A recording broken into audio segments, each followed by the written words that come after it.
Hello everyone, welcome back and thank you so much for joining me. Cindy Tlatu bo ileng gore o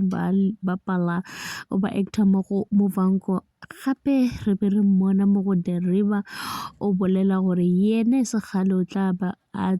tsena mo go The Black Rain o re wa leboga gore o tla ba joina gomme o tla ba bapala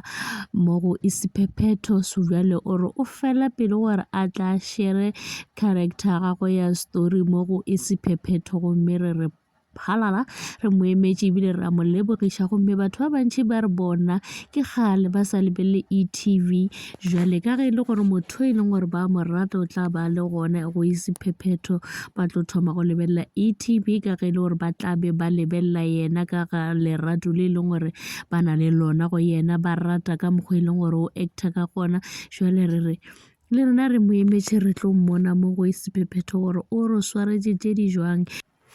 gomme Thabo Rametsi ena o ngwadile gore yena ke o mongwe wa batho ba e leng gore o rata Cindy Tlatu ga kudu-kudu gomme o re ka leng la matšatši o kile a ba le yena o rata mošomo e leng gore wa o dira ebile o bona e le gore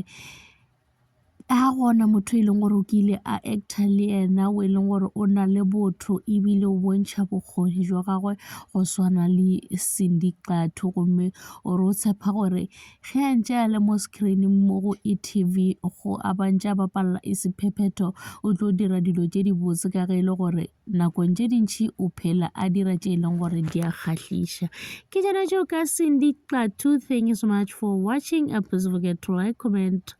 and subscribe. Lerato ke leo. Tada.